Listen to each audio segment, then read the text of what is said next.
আসসালামু আলাইকুম। আপনারা সবাই কেমন আছেন? আজকে আপনাদেরকে আমি একটু ভিন্ন রকমের পর্তুলিকা মেক করে দেখাবো। ভুল থেকে যদি সুন্দর হয় তাহলে ভুলই ভালো।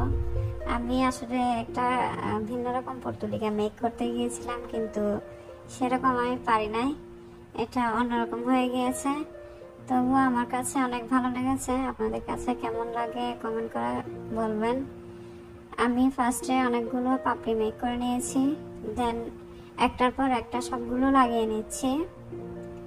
লম্বা করে একটু চেইনের মতো করে আমি লাগিয়ে নিয়েছি।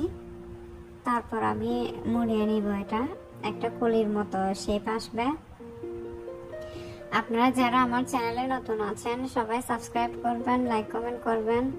আপনাদের সুন্দর সুন্দর ভিডিও দেখার জন্য আমাকে সুযোগ করে দিবেন, আমিও আপনাদের চ্যানেলে যেন ঘুরে আসতে পারি।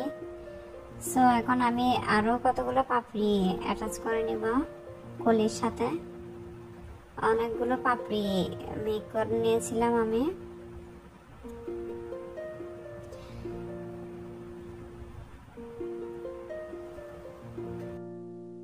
যারা ফেসবুক পেজ থেকে দেখতেছেন তারা অবশ্যই ফলো দিয়ে রাখবেন, যেন আরো ভালো ভালো ভিডিও আপনারা দেখতে পারেন। এখন আমি আরো কিছু পাপড়ি অ্যাটাচ করে নিব। আমি এখানে হালকা কালারের পিঙ্ক কালারটা ইউজ করেছি, এরপর লাস্টের দিকে আমি গাঢ় কালারটা ইউজ করব। কালার সম্পর্কে আসলে আমার খুব একটা জ্ঞান নেই, তাই আমি নামগুলা ঠিকভাবে বলতে পারি না। আপনারা দেখলে নিশ্চয়ই বুঝতে পারবেন। আমি আমার ভিডিওগুলোতে ভয়েস ইফেক্ট ইউজ করি, সো আপনাদের শুনতে হয়তো অন্যরকম লাগবে। এখন আমি ভিন্ন কালারের একটু গাঢ় কালারের পাপড়িগুলো অ্যাটাচ করতেছি। চারপাশ দিয়ে দিয়ে নিব আমি অনেকগুলাই।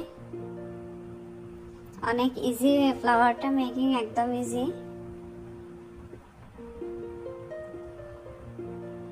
হয়ে গেল সুন্দর পর্তুলিকা ফুল। এখন আমি পাপড়ির বাইরে এগুলো লাগিয়ে নিচ্ছি সবুজ কালারের। এগুলোকে কি বলে আমি জানি না। এখন আমি স্টিকটা লাগিয়ে নিচ্ছি। স্টিকের মধ্যে আমি আগেই সবুজ ক্লে দিয়ে মুড়িয়ে নিয়েছিলাম, দেন পর্তুলিকার পাতাগুলো অ্যাটাচ করে নিয়েছিলাম। সো আপনারা সবাই ভালো থাকবেন, আমার জন্য দোয়া করবেন। আসসালামু আলাইকুম।